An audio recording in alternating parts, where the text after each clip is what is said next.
Well, hello everybody again, and welcome to the Weirdly Magical podcast with Jen and Lou. And today we are discussing the Libra New Moon, which is on October the 16th. I realized I put it at Washington, D.C. because I've been looking at that, but it is at 8:31 p.m. in London time, 3:31 p.m. Eastern, and that would make it 12:31 p.m. Pacific time. And it's going to be at 23 degrees Libra, and it's a hell of a new moon. So we'll be talking about that. Oh my goodness. And today here, Jen and I are recording this as the Aries full moon perfects, and we'll probably refer back to that a little bit as well, because the month of October is intense. And but first, some housekeeping. We have a Patreon, patreon.com/weirdly magical. Thank you to those that have signed up already at $3 a month to support the work. And we have reached the point now where we can provide some Patreon only content. So I'm going to post details in Patreon, and Jen's just disappeared. So I'll keep talking. And we're going to probably just answer Patreon only questions. So you get to pick our brain in greater detail. They won't be personalized readings, but we can answer great detail, and we'll do, every time we record a podcast, we'll record an extra segment for Patreons only. If we don't have any questions, we'll talk to whatever comes up for us. Also, we do have a couple of just on-air questions that we're quickly going to address at the end of the podcast. And there's one podcast about the election that we're not able to get to because we don't have the charts for the relevant person questioned. If I can find time, I might make a separate astrology kind of video on my YouTube channel. But to be quite honest, predicting elections is not really our kind of thing. So It's more mundane astrology. yeah, Right. yeah. And this election season in the USA is so chaotic anyway that astrologers just are not even in agreement about what's coming up because there's so many variables. So sorry. But anyway, let's introduce ourselves quickly. Jen. Hi everyone, I'm Jen Dishin, jendishin.com. I'm an Akashic healer, reader, teacher, creator of the Illuminating Journey cards, and I guide my clients to expand their journey to connect more deeply with their souls so they can live. That was a long pause. I know there was. Anyway, so that they can live. Go ahead. So they can live freely in this body, in this world. And I'm Louise Eddington, soul astrologer and author of 2 books, Modern Astrology and the Complete Guide to Astrology. And I help my clients to live an extraordinary life based on their own purpose. And let's pull cards first of all. So Jen, what card did you pull? So I actually pulled the levity of the time we're in. We can do nothing but laugh because it's such a funny time. Oh. Right? That moment of like pausing and then, got to make up our minds because time is moving. So I actually pulled 2 cards. The first is the key, which is a tool, and the key, the energy of whatever the key means, it's giving us this opening a portal into something different. It's a clue of how we need to move through it. And then I pulled the 12. So what's interesting is they're both similar colors. So the Soul Portal 12 and oh, you have an 11 in there too. Oh, interesting. Oh, it looks like an 11 on your building. It's probably not an 11, but it looks like one. Oh, right, it does. Yeah. And like a portal, another portal, right? So this card really, to me, speaks of this energy of the figure who could be you, could be your situation, etc., is committing to a new path. So it's this devotional idea of I've learned as much as I can through my mind, through thinking and following the typical process, and now I'm going to take my own adventure. I'm going to kind of go through the portal of the unknown. It really is moving away from what has been learned, what has been taught, what has been expected and believed, and this desire or connection to, I see this figure devotionally in that space of, kind of guide me through this new pathway, like guide me to the wisdom of my soul, basically. And what I love, the things that jump out at me in this card Mm. are, we're recording this on a full moon, and there's a full moon in it. You've got the key as well, and the full moon is conjunct Chiron. So, and of course, the lunations are connected to each other.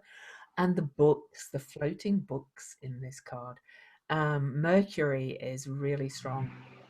Upcoming new moon, in this Libra new moon. We'll talk about that when we talk about the astrology.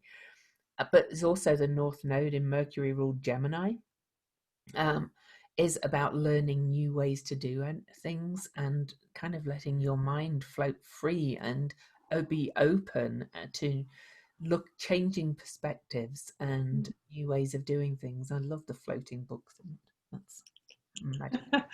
Right. And also the coloring, like the Yeah, purples and stuff, are very much about opening the upper energies, your third eye, opening your senses to this. What else is there besides what I've seen in my box, in my world that is being contained and controlled? absolutely. And I pulled the Gemini card on the Toth Tarot. Oh, let me just, I'm recording this and we're not even next to each other. There we go. You can see me better. But there's the Gemini card, which is the card of the twins. But it's really about pulling everything, all the opposites together and bringing everything into the middle. And then we have the character in the background that I cannot remember his name, but the kind of the priest figure is kind of blessing all this union, and we have the Orphic egg with the snake around it at the bottom, which is a symbol of transformation. But in the Gemini card, this is the North Node in the chart. We've got the North Node in Gemini, which I referred to already, and the North Node is aspected by this upcoming new moon. And it's really kind of saying it's time to stop this, idea of separation and polarity, and trying and bringing everything together, black, white, male, female, all the opposites, bringing them together in this sacred marriage with Cupid firing his arrow at the top of the card. And this card is to my mind so echoed in the whole astrology of the new moon, because we have Juno, the sacred marriage asteroid, highlighted in the new moon chart as well, and I'll talk about that. So, overall, the card is just saying, really, have this courage and faith to bring everything together. To my mind. Do you have any comments on the card? Yeah, I think it's fascinating. It also has the colors like purple, and then the inside is the reds and yellows. So very much about this idea of, lighting the fire inside of us that's within this idea of our, greater essence of soul energy, or the clarity of divination. It really feels, it feels like there is this energy of exchange in some way, like agreement, that we're going to kind of move past what has been. Mm. And, and and the answer, of course, is love. Cupid at the top there. Right. And that's so relevant to so much that's coming up for me today. And of course, the new moon is in Libra, which is Venus ruled, which is the planet of love. And, it's often talked about just in terms of, you know, our partner love, but it means so much more than that. Venus is the higher incarnation of Earth in esoteric astrology, and actually Venus rules Gemini in esoteric astrology. So this is, you know, it's a very chaotic new moon, and I'll talk a little bit about the aspects that we'll talk about. The new moon is at 23 degrees and 53 minutes of Libra, and it's making a T-square with Mars, Eris, and Black Moon Lilith in Eris, which is opposing the new moon, and squaring Jupiter, Pluto, and Saturn in Capricorn. And that Aries Capricorn square has been what's causing so much chaos in this year. We've also got Venus 2 degrees away from an exact opposition with Neptune, so we'll talk about that as well. And we've got so there's Venus again, and Venus is in Mercury ruled Virgo, by the way. And we've also got Mercury has just stationed retrograde 2 days before the new moon. So Mercury stations retrograde on October the 14th, and Ceres stations direct 2 days after the new moon. And Ceres will station direct at exactly the same point that Mercury stationed direct out back on March the 10th. And Mercury is conjunct Juno, the sacred marriage asteroid, and opposing Uranus, and that's going to be huge as well. So there's a hell of a lot to talk about in this, and it's and I'll let Jen dive in with her usual thing about the days and stuff to start. Okay. All right, so as we've talked about, October is a 5-month, so it is about change, and you know, it's the pivot point of change. So this really is a month where we will be forced to make changes, whether we want to or not. September was a lot of that preparing, and this is that movement that we need to take from the point of view of an adventure, as opposed to being something heavy and I don't want to do this. This is our beings going forward. I accept this. I accept, just like the cards we were showing, I accept this challenge. I accept my role. I commit to it, and I'm going to go forward, you know, fully invested in being different, new, reborn. So I think this energy really speaks to that. The fact that this is on the 16th, well, 16 is a number of high intuition. So it's reminding us, listen to your intuition, check in, make sure you're following your intuition. And I think even more than your intuition is this idea that you really get connected to who you are and to your divine source energy, that you're not just drifting along doing what others are saying or doing, but going, is how is this connected to me? What is the thing I want to bring into balance, and how can I do that by not only being connected to source, but also to earth, because of the fact that Libra is connected to Venus, and to rebalancing of relationships. And 2020 is all about rebalancing or finding the foundational piece of being, you know, spirit embodied. So this is about the embodiment, like the balance of the, what Lou was talking about, masculine, feminine, night and day, etc.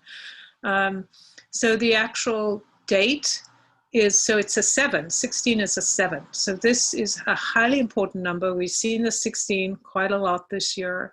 And this is about coming back to our own wisdom, the wisdom that allows us to reflect on the past and to make changes so we can have a different future. Because as we'll talk about, this, what's happening to us right now is not something that happens every year. It happens thousands of years apart, right? Or hundreds of years apart. So it's a major experience.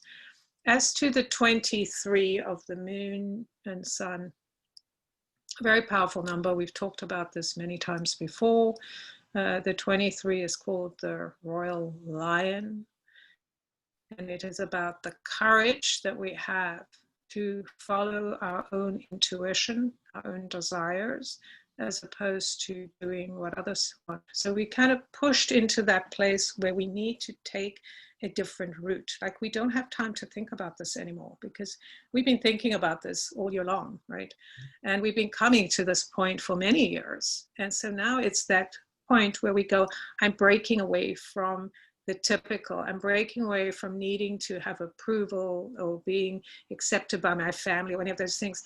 None of these actions you take mean that you will be separated, because this is all about the whole, becoming part of the whole. The way you will be accepted by your family is to accept yourself, right? Instead of being something your family wants you to be. So the 23 speaks to this. This number speaks on our physical plane, chromosomes, on our mystical plane, on a heart-based and earth plane. It's very real. It's very primal, and it opens a portal to many, many layers of who we are and where we're going. And this moon is a lot to do with the secondary portals that we're opening as we're moving into this new way of being, as we've talked about. It's not going away. We can't just go to sleep and hope that we can wake up and it will be gone, it will be over, because we are the ones that have to make the change. Mm-hmm. Exactly. And that 23, I've been talking about that all year long because 23 is the number of Eris. 23 is thought to be the most powerful of numbers, and not just, I mean, Jen talks about it from the numerology perspective, but the Discordianists who worship Eris, the goddess Eris, believe 23 is holy and concerns Eris herself. The 2030ians, they also call themselves, believe in the mystical nature of 23. There were 23 Grand Masters who composed the Knights Templar. So we've got all this stuff coming in. The Chinese believed the number 23 was special because it's made up of the only even prime number. In human beings, there's 23 pairs of chromosomes. Our normal physical biorhythm for human beings is 23 days. And it's believed by some to be a portal or crossroads for weirdly magical chaos. So, it's very associated with our names. This is true.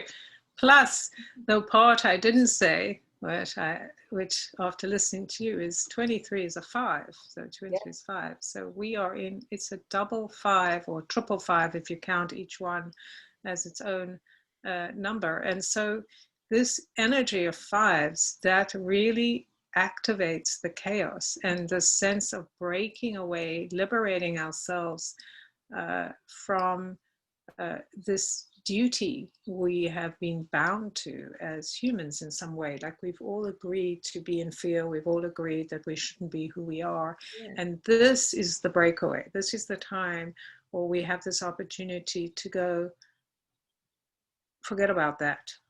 Yeah. I am following my own path. I am listening to my own truth. Because the thing is, we have been entrapped in an idea, an ideology of practices that don't actually work, right? We're all doing our best to try to be these things we can't be, punishing ourselves for doing wrong, punishing other people, creating more and more separation. And none of these things work. So in order to activate the key, to turn the lock on this portal and on the change that is coming, and for us to get on the boat, right, on the ark or whatever it is, to actually step onto the ark and be chosen because we are willing to be who we are, right? So the idea of being chosen is not about, it's like you choose your journey, right? So if you choose to opt out and you're going, I'm not doing this, it's too hard, and I don't want to give up my story, it's just so good, I love being this in this story, and we all love being in our story. Listen, me too, right? I love being in my story, but I also want to have something different. So I know that I have to choose to, enter that space, turn the lock, say, yeah, I'm doing it. And that's the chosen part. Then when you're choosing to go down this path, there's a lot of rewards, but there's also effort involved, right? Oh yes. And you know, building on what Jen said, you know, and talking about the 23 as well.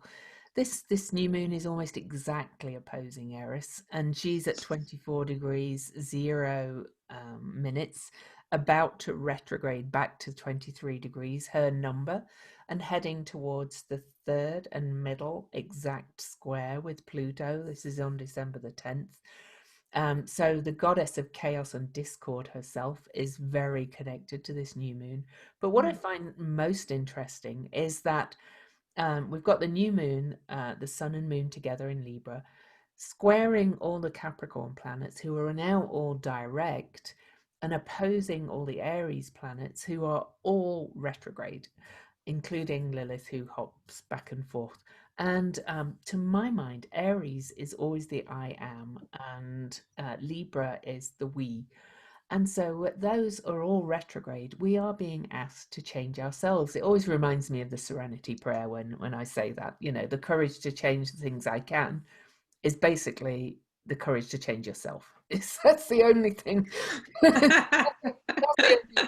That's the only thing you really can change, because the next line is the wisdom to know the difference in the Serenity Prayer. Right. Because you can't change anybody else. You often can't change what's going on out there without changing yourself first. And all these planets in Aries, Mars, Chiron, Eris, Lilith, they're all retrograde, saying, look at yourself. Right. And you know what else strikes me is it's the, you know, it's kind of like the personal planets against the, you know, the social or collective, Yeah. right? It's like we need to kind of dive in here, because truly this is this idea, okay, everyone, where it's kind of like this war we're going to, right? It's this idea like, are you willing to battle for yourself and stand up for yourself and break free of this kind of bubble we've been in, or do you need me to make the choices for you? And we can see by the leadership outside there of these people. I mean, Oh, yes. we can't rely on them because they don't have a clue. They don't know how to deal with the time that's coming in. I think, I mean, yes, we do have some amazing people out there, but there are older people that are fixed in their ways, and we cannot be relying on these people who want to go, they want us to crawl back in a hole and just shut up and just go back to sleep. And I don't want to do that. This is fun. I was actually listening to the Astrology Hub's interview with Right. astrologer Georgia Stathis, and she made a point that I had not thought of, that this system of government, and I'm talking about the USA, but it could be applying to anywhere. It's patriarchal, hierarchical, with a leader kind of thing, government, was set up for small populations. And now we've got this small number of people governing 325 million people. They're speaking for so many people, or rather they are not speaking generally for the people. Right. Something's got to give and something's got to change, and we've got to change it from the bottom up, and that's where it's us coming in. So yeah, right, the revolution of the voices of the people. And that's a great point, you know, this idea that and that's what we did for many centuries. We abdicated our power. If you just think about principalities, how that worked, how people kept safe was they joined a group, a kingdom, or whatever. They became part of it, and they took their tiered place, right? Like some people were servants, so they were just like the followers of the camps, and some were the soldiers, and they kind of, as they went up, it got smaller and smaller, you know, the pyramid. And so everyone just obeyed. They accepted the laws that were there, that whoever was in charge, the king or whatever, because they wanted to be safe. Now that energy is messing with us, because it's not keeping us safe. It's keeping us stifled. It's keeping us anything but safe. And in fact, even these people that were in those groups were not safe. No. They were safer than they would be wandering outside of the castle. But the people in there, especially the ones in the lower tiers, they were subject to the whims of those above them, right? And that kind of hierarchical practice has been what's pressed into us over Yeah. hundreds of years. We think that's the way it has to be, and really, does it? Right. I mean, this is this idea. I get this picture when you were talking of the guy doffing his hat, and it's like, oh yeah, bowing, like, But we, okay, but, master. but we kind of do that, really, don't We we? do, We idolize, right? the political dynasties. We idolize the wealthy, and the celebrities. We kind of think like they're somehow a level above. Right. That they know something we don't know, right? Like maybe they are experts in a field, Yeah, but the collective wisdom cannot be denied. The fact that people who are living in the collective, who know what's going on, know. Like I think we've talked about, I always laugh about the idea that there are some politicians, and we'll use that as an example. It doesn't really matter. You can do it in business. It's the same thing. Like some politicians who think like AOC is so young, she knows nothing. And to me, that's total bullshit. She knows more than a lot of those people that have been there in their position and yeah, for 50 years or 60 years because she's lived in life, right? She had a single mom. She had to put herself through school. She had to do all these things. So she understands and is tapped into common wisdom. And those people that have been sitting in a seat for 50 years, they have no tap into common wisdom. They don't know anything about what's happening, right? They just want everything to remain the same. yeah. Exactly, they've lost touch. So, and it's in so many areas of life. And this T-square, with the sun and moon opposing the Aries planets and squaring the Capricorn planets, and these numbers, it's gonna bring change. But change comes out of chaos, and we really have to steel ourselves. I love that all the Capricorn planets are now direct, because everybody always kind of gives Capricorn a bad name, but Capricorn at its highest, and Saturn in Capricorn is, and Pluto, they're still pretty much at their station degree, that it's about becoming the wise elder, and it's about taking responsibility and being diligent and working wisely, let's say, not hard, but it is about doing the hard work as well that's needed to be done to bring the change. So I love that they're direct on this. To go to Ceres stationing direct, I think, Ceres is way out of bounds on this new moon. I didn't mention that when we were talking before, but she's out of bounds till the day after the US election, by the way. And when a planet's out of bounds, they are chaotic as well. They're acting kind of out of character and completely crazy. So she's on her station degree on this new moon at 28 degrees Aquarius, out of bounds. She's out of bounds by more than 2 degrees, which is quite a long way. That's declination from the ecliptic, from where we look at it. And so Ceres is the great mother, but she's kind of destroyer energy, and I hate to say it, we're seeing that with the storms and the fires in the the great mother is causing grief, and it's also the pandemic. It's everything feels out of control and chaotic. But I always think of that meme when I say that. I think of that, relax, nothing is under control, because because, because the chaos kind of is necessary to jumble it all up so that we can start to create something new underneath. So Right. And just thinking about the fact, sorry? create magic. Right, create magic, use that 23. Just thinking about this idea that this is a time, this moon is about balance or rebalancing. Now, it's not balancing back to last, 6 months ago, or balance of fake normal, that because we've been out of balance for thousands of years. We have this idea of who we're supposed to be, and all of our natural desires that have been destroyed.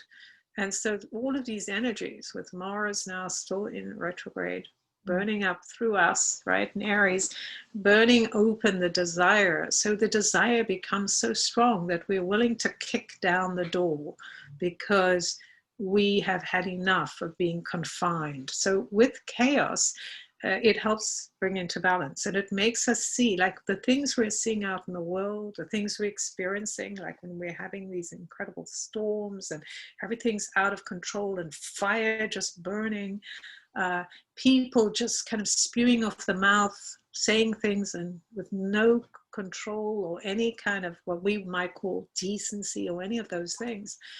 It makes us realize that so much of what we're looking to and wanting to regulate us is bullshit, right? It's just total bullshit.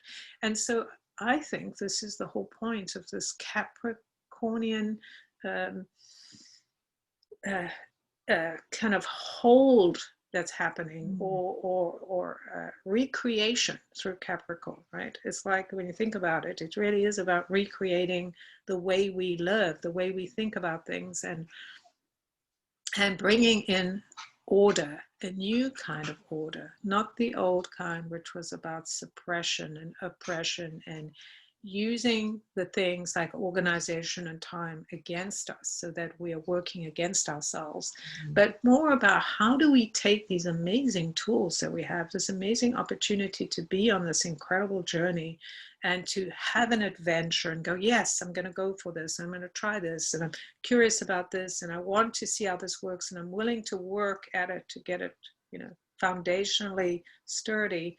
It's a very different approach than I'm just coming in here and I'm just going to go and work with what there is. Right? Yeah. The one feels confined, the other one feels liberating. And everything is just coming together in this new moon. Sorry, I'm just probably going to slide No off. problem. But I notice so many T-squares. We've got that main T-square with the new moon. We have a T-square from Mercury and Juno conjunct. Mercury turns retrograde 2 days before this new moon. So that in itself is often chaotic when Mercury stations retrograde. It's also opposing Uranus, which is the lord of lightning bolts, who is kind of the great awakener, but also provides like rapid, sudden illumination and change, and kind of shocks and that kind of energy. But it's also in a T-square with Hygeia, which is global health. And the more I've only really recently started working with Hygeia, and she's been connected to the pandemic, but I think she's about our health in the bigger kind of uh, scheme of things, like our mind, body, spirit, or our health in all ways. And she's in Leo, which is our heart health, and how we are looking after ourselves in this time. That's one T-square, and it's also connected with social justice with the asteroid Juno that's conjunct Mercury. There's going to be a lot of that come up as well about our health overall as a society. Okay, so that's an one T-square. Mercury in Scorpio is going to be digging in deep to the psychology of it. I can see that starting happening already as we record this. There's another T-square between Ceres, which I mentioned, which is also stationed to turn direct 2 days after. She's opposing Vesta in Leo, so there's that heart, Leo, the heart again, and the sacred flame, and squaring Sedna, who also was a bit of a destroyer goddess if she wasn't honored. And she's in Taurus, which is the sign of the material world and the very most earthly sign. So then there's all the elements of like how we looking after the earth coming in that kind of T-square. It feels to me like all the stories are coming together in towards the end of this year in this new moon. Our institutions, how corrupt they are, and how they're not working anymore. And I don't necessarily just mean corrupt as in, people are corrupt in them. I mean the institutions themselves are no longer working. They're corrupted. like a hard drive would be corrupted. How we need to step up, how we treat the planet isn't working, how the differences in economic injustice is not working anymore. All the themes are coming together, and the North Node in Gemini is kind of where we're being asked to move towards.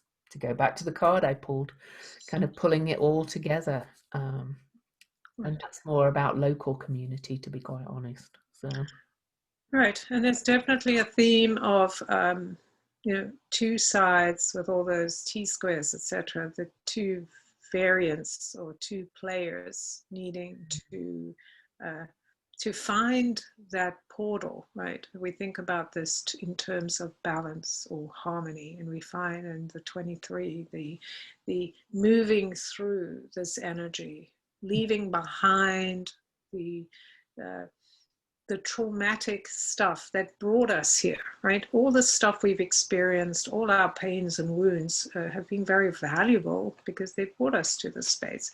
But they are not valuable going forward. So, how do we kind of come to that place where we're like, okay, I'm at peace with what's happened and I'm willing to just let it be, move away from it, and connect to the other side of me or this world, whatever I'm in disharmony with, how do I find that connection, like that bridge?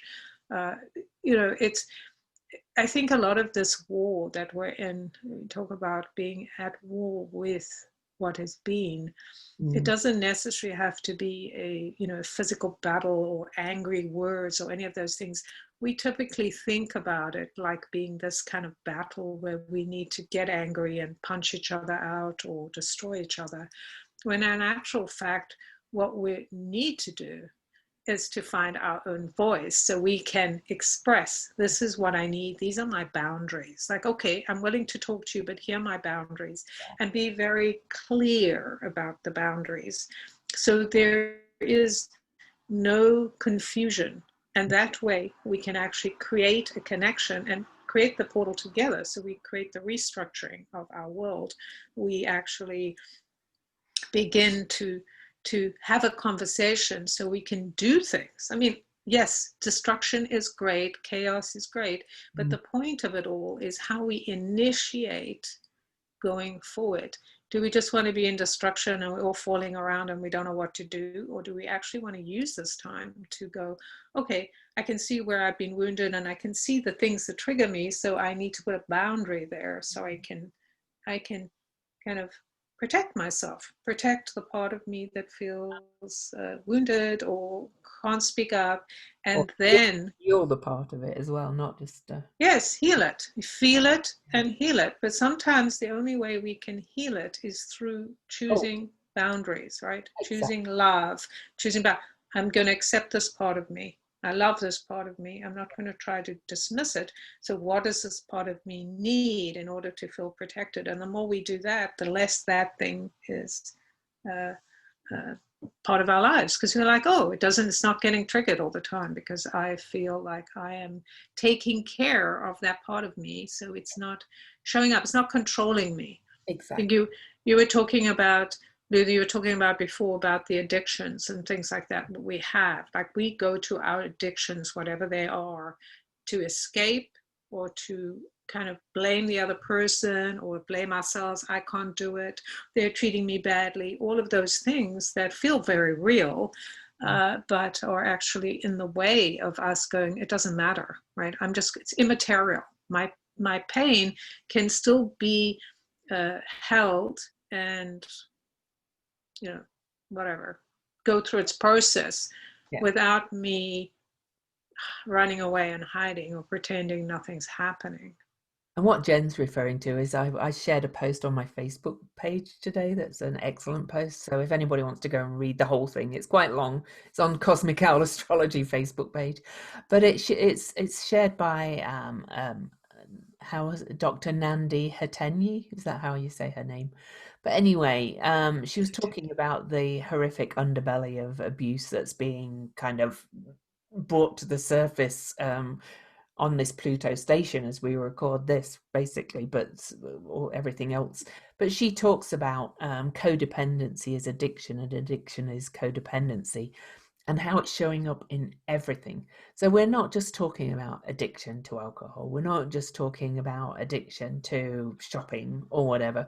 We're talking about addiction to old patterns, addiction to thinking somebody else is going to solve things for us, addiction to everything, and being codependent on what is already, and how we're talking, how we're really being called up to listen to the mother wound. And that's that Ceres mother wound. She is screaming right now in this chart. She is saying, we need to bring in this mothering, nurturing kind of energy, and not fall back into those giving our power away kind of energy, kind of it's such Right. a long post. I would go and read it, to be quite Yeah, right. But yeah, it sounds great. I haven't read it, but the basis of what I'm hearing Lou say is this idea of instead of kind of going into that place where I feel dismissed, I feel like I haven't been heard, is going and going, okay, what do I need to feel whole or have a different place in that conversation, that I can go forward and do what I'm doing. So I'm not stopped in my tracks because this thing happened.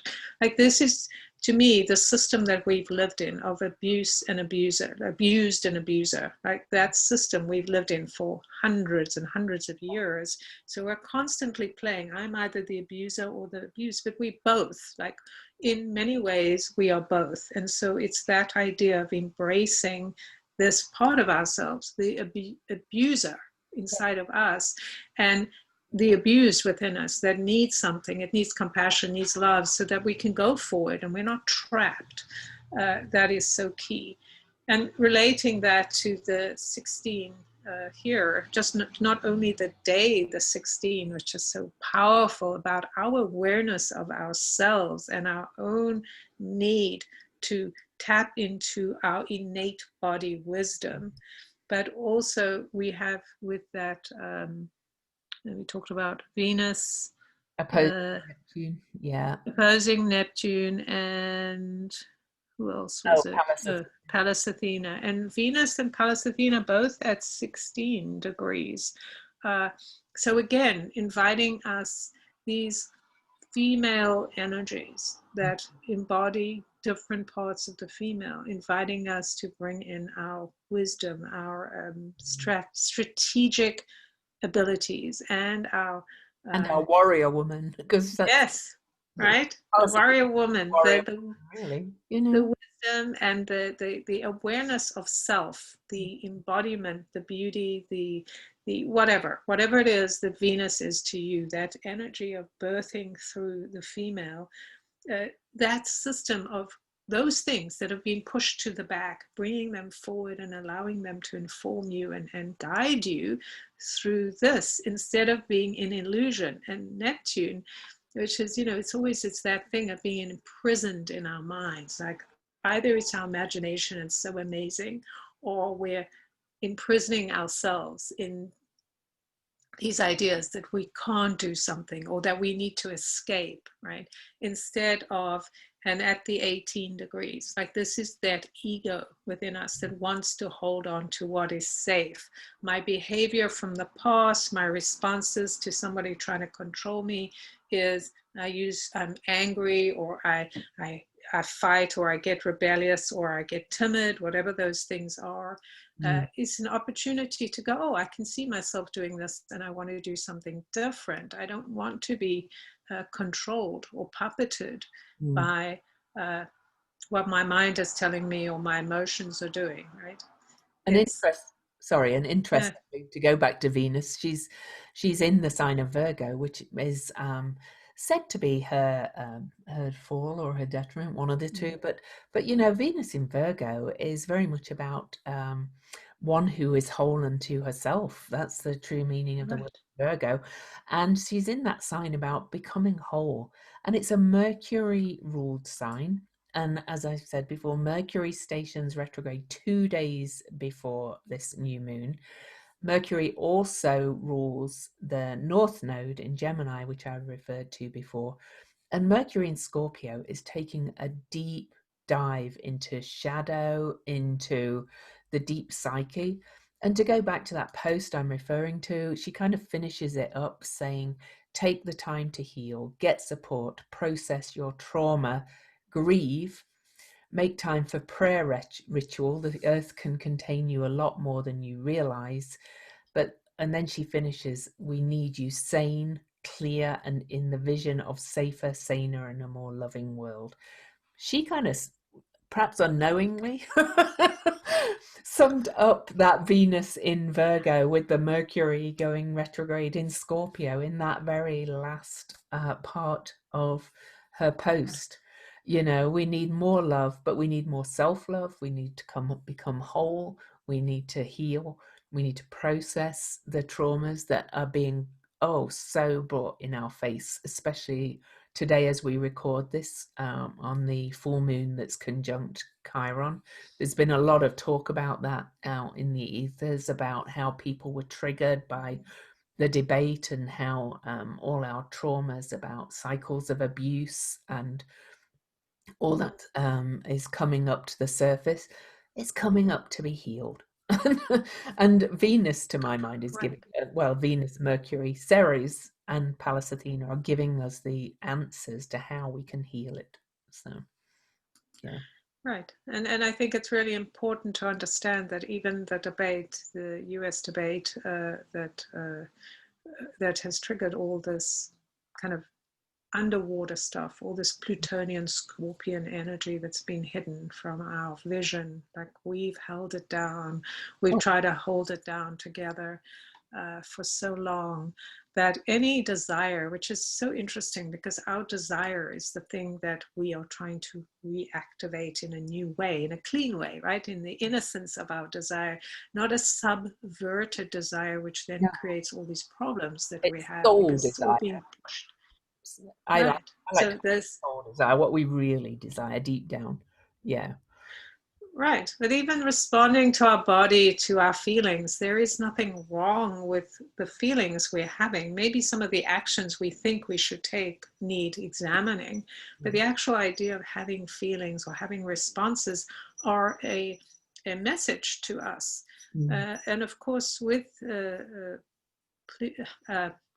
Mercury, which is at an 11, right? It's another portal. You were talking about stepping into the space, and Mercury considered the lower mind, Uranus the higher mind.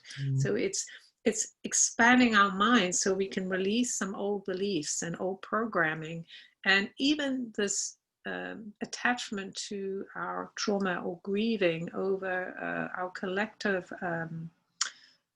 trauma, the experiences we've had. So many of us have had experiences as children of being, in some way abused and made to take a certain shape and told that our soul desire is not right. It's not right for us to have a feeling or to get excited about something, that it has to be controlled and all of these things. And some people have been, besides being yelled at, maybe hurt, physically hurt, there's all these different ways we've been controlled. Go to school, people tell us you've got the thing wrong, we're stupid, all of these things that have helped us kind of believe that we have no value. And so to me, that's the key here, is what is our value? Are we letting the thoughts and beliefs that are trapped in our minds that tell us who we are we letting that be our barometer of our value? Because if we don't believe in our value, right, then we can't activate and have the courage of that 23 to push through and go, I hear what you're saying, but I don't agree with it, or I'm not going to live by that anymore. I'm going to go further. I'm going to explore. To me, this is a time of exploration, and that fierce warrior exploration where you're going out to see what else is there and who else is coming with me, and how do I get to nature? And I'm just thinking of that movie. I saw some of that movie. People have been talking about the Kiss the Ground. No. No, the octopus. Oh, Octopus is my teacher or something like that. So the actual scenes of the scenes are amazing, like the vision. But what's to me, what makes me think about is that nature, like going into nature, like that's this, the person who was doing it had mm, a lot of trauma. And so going into nature to kind of mm, find their voice and reconnect. And to me, that's what works for many of us, certainly works for me. When I'm feeling bad, I go into nature. yeah. I'm feeling low and I'm like, wow, I get all this energy from nature. I start remembering my connection to nature. I start doing things in nature that awaken me to, because we want to awaken the voice of nature within us, the voice of the land within us. So we start listening to what is out there. Just like when we look at this chart, what are the voices of these misaligned energies telling us, like the way that Venus has been treated, the way that you know Ceres was treated, etc. All these things of like, yes, you're useful for what you can do, and for the rest, just go away, or I'm in charge, do whatever I want. All of those stories have created a narrative that is only half the story. Now, talking of half the story, going back to the idea of the hierarchical patriarchy, all that kind of thing, and back to the theme of chaos. Of course, chaos has also always been associated with the divine feminine, which includes nature, which includes which includes the feminine part of all of us, which includes like the night energy where we feel things we can't see, the light is not blocking out the stars, but things are less defined, and it's getting comfortable with kind of that more. I talk about this energy in my book, The Complete Guide to Astrology. You know, the need to embrace this part of the polarity that has been contained, shut down, compressed, blocked for so long. And that's not just about women and men. This is this is just about that, you know, not having to have everything as it should be and delineated and structured, and the rules, and allowing for this more feeling nature, and allowing for a little bit of not quite knowing what the outcome's going to be, and allowing for a little bit of chaos and change, as well within structures and containers, because we also like the containers. But it's about, we've gone too far the other way to that day energy. I mean, for heaven's sake, we even try and blot out the night at night with lights in our world. You know, that's just to put it at a mundane level.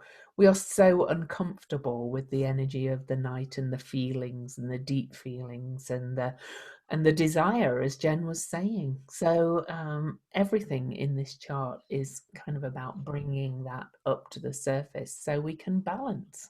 So, yeah. Right. And I was just, as you were talking, thinking about the debate here in the States on Tuesday night.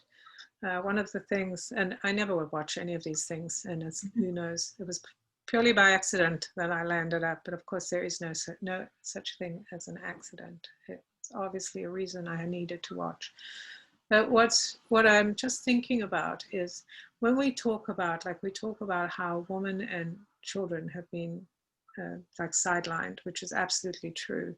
But in many ways, men have been sidelined too. Everything has been done from you know, a lot of things like in a capitalist society, it's like we're all giving our power to money or the idea of something bigger, better, and we forget about the balance of how something functions well. In order for it to remain in foundation and in integrity, it needs to have that equality of balance, that listening to the land. Like everything we materialize has to have a relationship with the land in order for it to remain, because otherwise, one way or another, Earth will destroy it. And the Because, cycles of nature, the spring, the winter, everything is, right, yeah. exactly. It's all part of the same thing. And we are part of nature. So when we recognize we're part of a whole, so just thinking about in terms of how the two people on that stage are both were both presenting from a place of lack and pain and trauma, not from a place of being whole, not from a place of fullness or generosity or kindness or any of those things, like much more fixated on this is what I got to say and I'm going to beat you down or whatever I'm going to do, insult you, whatever I'm going to do to get what I want, as opposed to I'm so at ease with who I am and I'm so at ease with who you are that I'm not threatened. I don't need to control you. I don't need to control myself. You know, any of these things that we do in order to kind of meet this system that we're in right now of needing to win, right? It's all about winning. But we actually, none of us win if we Yeah. don't all win, right? Yeah. Right. If we don't find harmony, if we're not listening to nature, if we're not listening to our divine nature, if we're not like bringing in all these components, you know, the most successful businesses or any venture is about people collectively having an equal voice. So we're not asking people to be robots. We want their voices. And then there's a consensus, right? As opposed to only a few people decide, like you were talking about before. Mm. You know, a few people deciding for many, of course, that's completely out of balance. It makes absolutely no sense at all. Right? So interesting fact about the debate, just astrologically. Donald Trump is a Gemini, and of course we've got the Gemini North Node, and Biden is a Scorpio, and we've got Mercury stationing retrograde in Scorpio, and that rules the Gemini. And the moderator, the poor moderator, who was just lost control of the whole chaos of the debate, he's a Libra. Oh, that's hilarious. That is hilarious. They're living, right, they're living out the astrology. But of course, you know, this is the point. And then each of us will take whatever we take based on our own, whatever we relate to, right? Yeah. So if we relate to a certain position, we will say, oh, that person was better or the right, and that one was wrong. But in actual fact, everything there was out of balance, right? No one could find balance. No one knew how to bring things back into balance. And those are skills. We need to learn those skills so we can express ourselves without feeling victimized or being an abuser. How can we talk to people? How can we respond to what's happening around us without us needing to attack each other, right? How can we get quiet and just be in stillness and listen and go, oh, I hear what you're saying. Well, let me tell you what I'm saying. And there's nothing wrong with saying to somebody in a very calm voice, and we must practice this. I hear you've got something to say, but I would like to talk. Let me finish, right? We have to be able to raise our voices in a way that's not offensive, but very clear. Like we've seen some of these amazing women. We often see this in women, although I know there are a lot of men that do this very well as well. Usually people that are either professors or because they work with students or legal, like lawyers and stuff, because they're used to bringing across points. So people in business are used to bringing across points without offending others, but being very grounded and very clear. So the channel is open, but they're very grounded. And to me, that's the connection between Mercury and Uranus, right? Yeah. It's that like, we need the stuff to come in, and then there's that, Libra, Virgo kind of balancing thing of, okay, we need it to come in so we can be very clear, but we also don't want to be caught up in someone else's stuff, right? Because exactly. Then that takes us off track.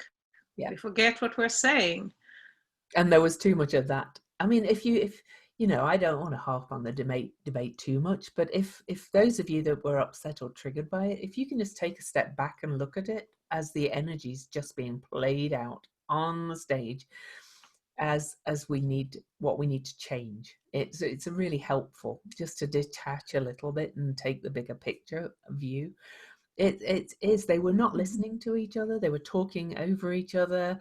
Both of them, it's like it was complete chaos, and both were making things up about the other.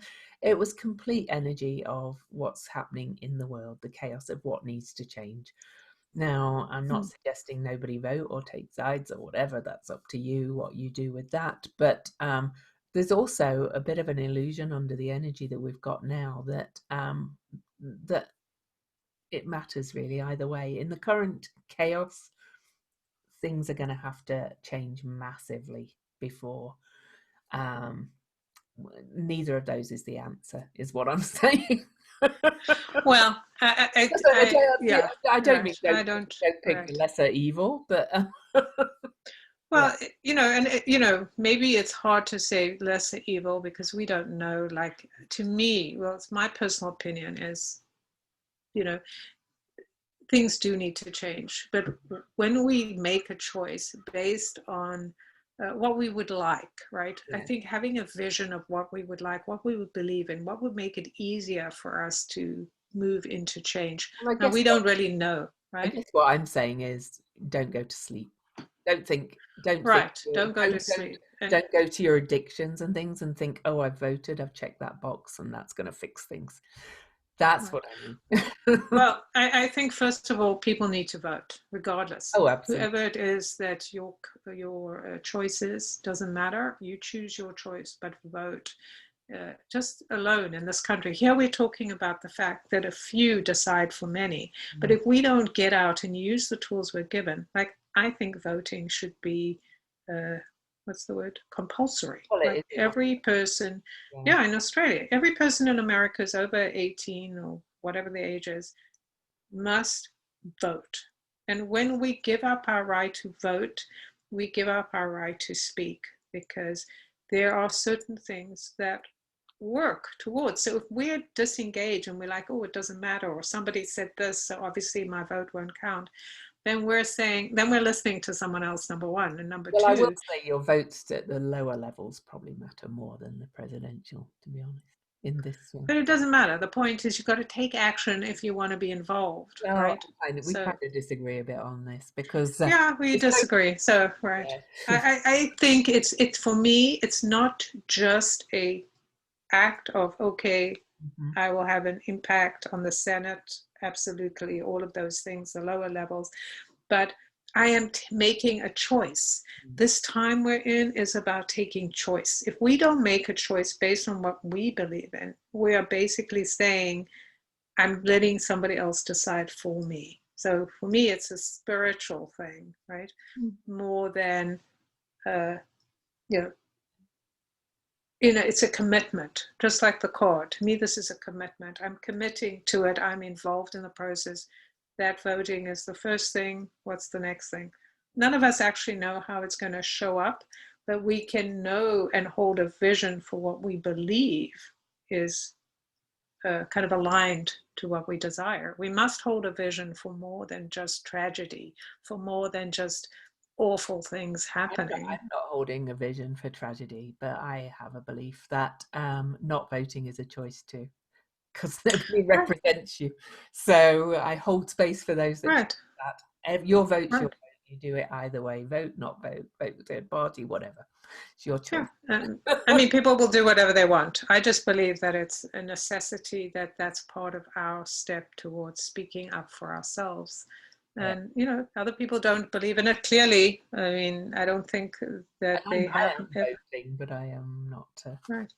But I think in this country, they don't, I don't think they have ever had more than 60% or maybe 70% of people voting. Now, I think so. I think it's down in the 20s now, or low 30s. That's terrible. Like, how do we even have, and we complain if we don't at least do that, if nothing else, right? Yeah, but if the people don't represent you. Well, you have more voice when you speak up. So yes, I know it's a complicated system, right? Yeah, but it's like what we're talking about, right? That goes back to my point. Well, could I speak for a while? Not really, no. That goes back to my point of the few, this system being corrupted because so few people are supposedly representing such a large number of people. Now, personally, I'm voting, but I'm not going to tell anybody they have to vote. So, Right. I'm not telling anyone they have to. I just believe that everyone should. That's my belief. I'm not going around telling people they have to. I just think it's part of the change. But that's how I operate. yeah. So regardless, uh, I I believe we have to work with what we have. And this comes back to us as individuals. We cannot escape who we are. We cannot escape the things we believe, Mhm. but we can do things to change, right? So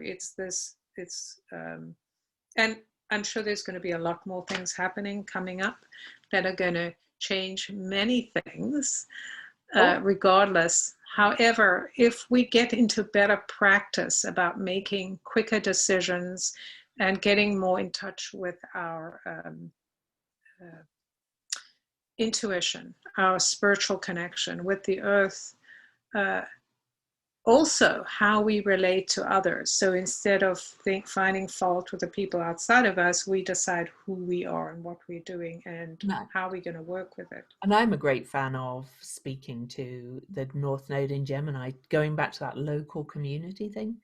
That's where the Right. change really starts. Let's leave the other stuff behind, because it does, creating the community gardens and Right. creating the regenerative small farms, all coming together in community, going on your school board, things like that. That's where the real change starts. So, let's leave the other one out, which I don't think really Well, yes, great it scheme of doesn't, right. Doesn't really matter. I think to me, what's important is yes, community, your local community, the people, your life, your environment, the yeah, people you interact with, that's all part of it.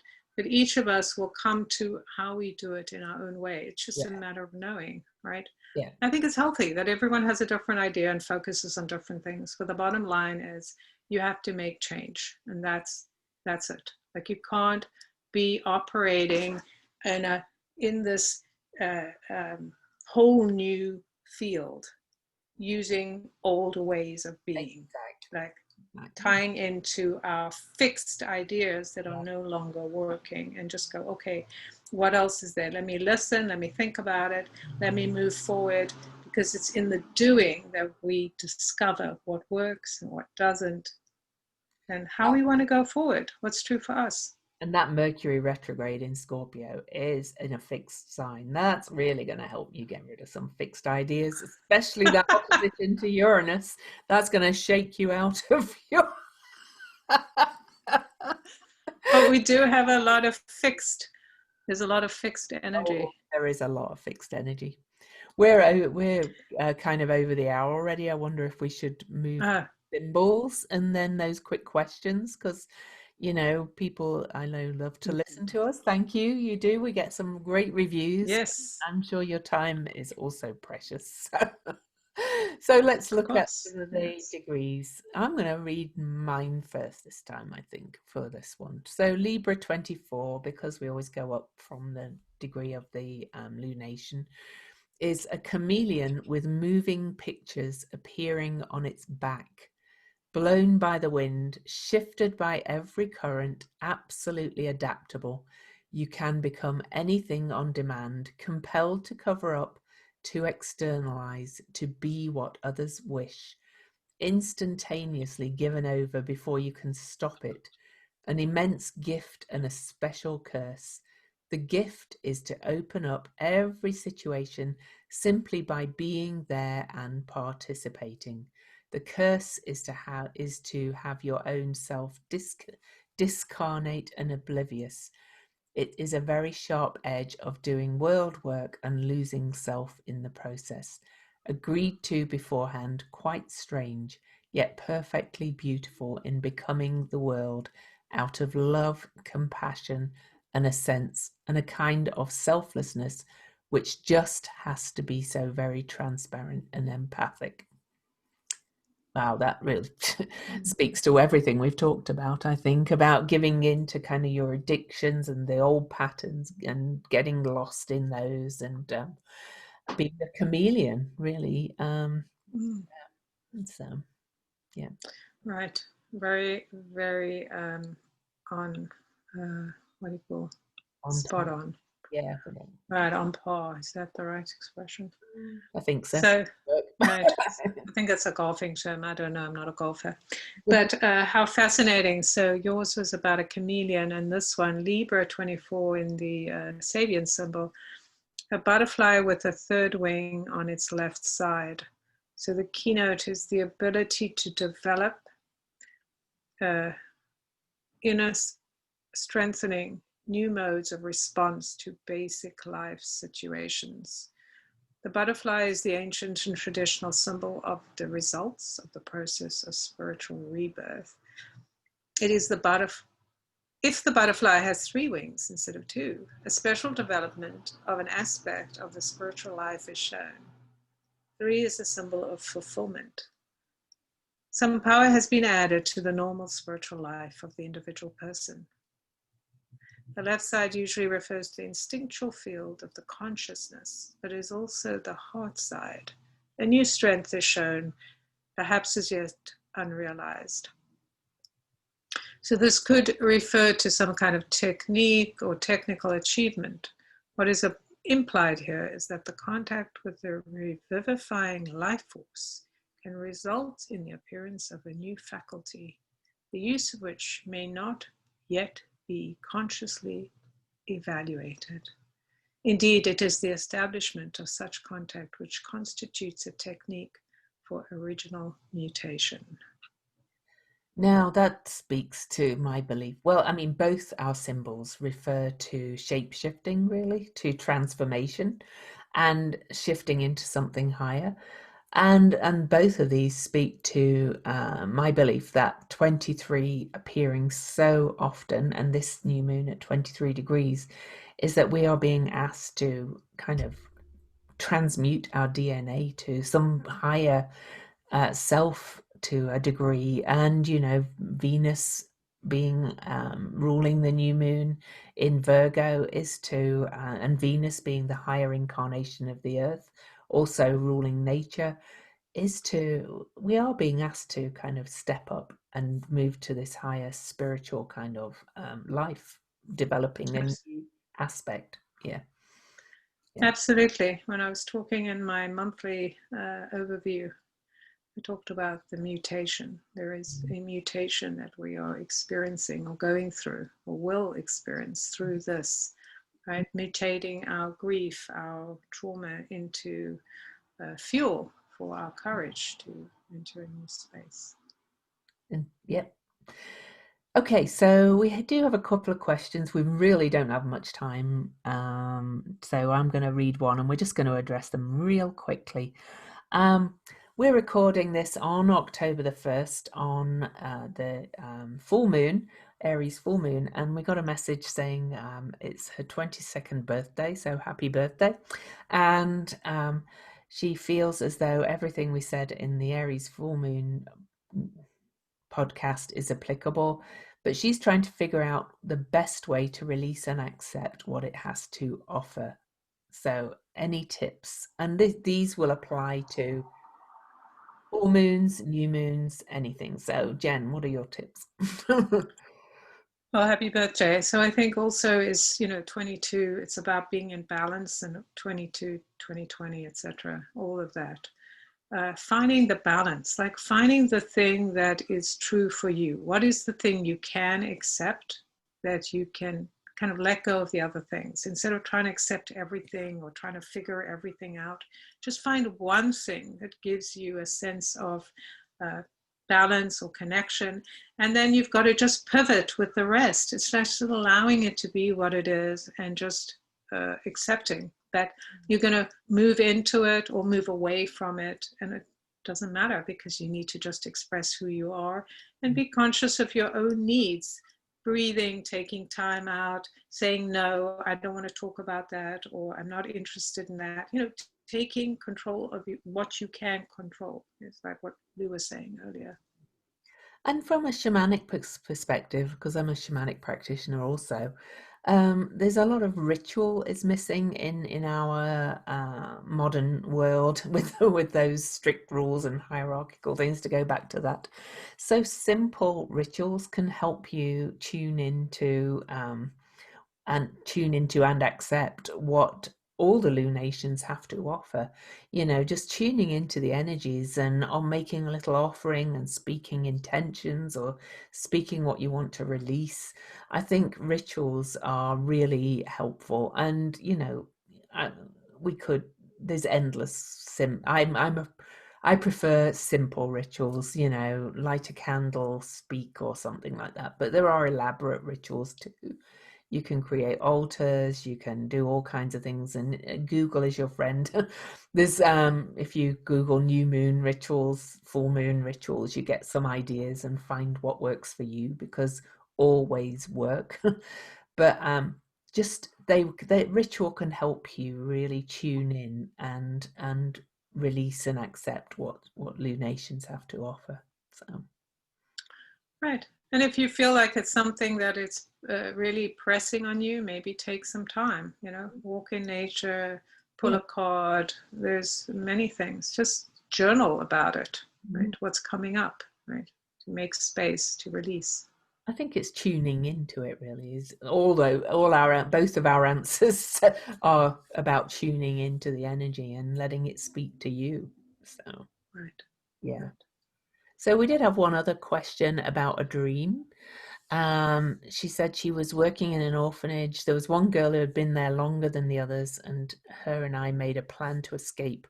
So the next morning we left, and on our way out of town, we bumped into someone we knew. This little girl, around age 5, encouraged me to take this male acquaintance with us. All of us are without family and no reason to stay, so together we left. I decided we should stay at one nice hotel before disappearing for good and roughing it for life. This male acquaintance became a fast love interest upon our arrival to the hotel. For whatever reason, we snuck into our room only to convince the hotel manager that we lost our key to room 19. We left our orphan girl in our new room before heading downstairs to the lobby. When we arrived at the desk, we told the manager we were too drunk the night before and lost our key. She laughed and presented us with Moldavite rings, and that's when we woke up. But she was wondering about the 19 most of all, the room 19. That sounds like a fun dream, to be quite honest. Yay. Yeah, it sounds like a very, very powerful dream Yeah, about freedom and breaking yeah, free. So the 19 is significant because the 19 is about endings and new beginnings.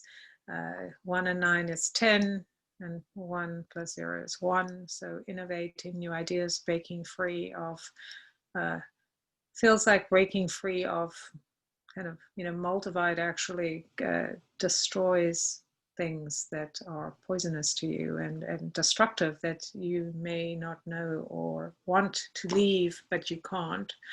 But the 19 is also about shining your light. It's about kind of stepping into the sunlight of who you are and allowing yourself to go forward, like trust who you are and just express it in joy and innovate and create and, this new beginning, this new expression of who you are. I think it ties very much to the time we're in now, right? This Aries full moon, this energy of the I am. yeah, for sure. I'm not really the numerology girl, so I'm just going to leave you with Jen's answer to that one. So because she covered it all, really. So some reason though, do you know what was coming in my mind as you were talking with 19? That But song about the Vietnam soldiers. No, no, no, no, 19. Anyway. no, I don't know it. Oh, you don't know that? I don't know it. Oh, it was a song about all the soldiers being 19 who went to Vietnam, and yeah, Right. yeah. It's a pretty good song. So for some reason, Crystal, that jumped into mind, so that might have a message for you. So Right. yeah, It may tune into the part that is difficult to break away from what we know, what is comfortable, and have to go through this initiation, right? Whatever it is. And like she said, we were going to disappear and rough it for life. That's interesting Right. too. Anyway, Right. Like it feels scary. Anyway, yeah. yeah, Okay. yeah. Fascinating. Thanks for your questions. Oh, and keys as well, Chiron, and your card. So there you go. Right. That was in the dream too. Anyway, Mm. so Jen, how can everybody find you? You can find me on my website, jenduchenne.com, JenDuchene. I also have a group on Facebook, and I've just created a new group, Jen Duchenne, Global Guardian of the Akashic Records, and my YouTube channel, where I do weekly videos with the cards, is also now being named Jen Duchenne Global Guardian of the Akashic Records. And you can find me most places. I do readings and I have a group and do classes. I teach people how to read the records. And I do have some classes coming up to learn how to use the illuminating journey cards. Cool. And I'm Louise Eddington. It's louiseeddington.com, LouiseEddington. And I do astrology readings. You can find them on my website. I also have a membership community also with 3 levels. If you want to check that out, you can also find that on my website. My Facebook page is Cosmic Owl Astrology. I also have a Facebook group, the Cosmic Owl Astrology Cafe, if for a bit more private conversations. I also have Instagram, Cosmic Owl Astrology, YouTube.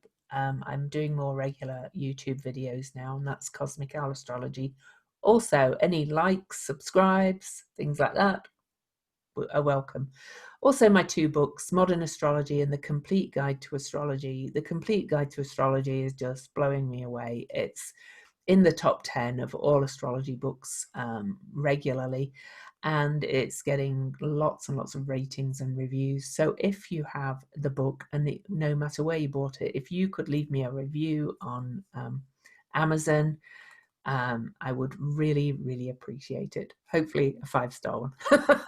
and and I am currently in the planning of creating my Cosmic Owl Astrology School, and I am going to open enrollment for that soon, and the classes are actually going to start in December, with which seems a strange time to start, but the astrology is telling me to start in December, so it must be perfect. So for now, it's goodbye from Lou. And goodbye from Jen. Oh, don't forget our Patreon. Patreon.com/weirdly magical. Goodbye. Bye.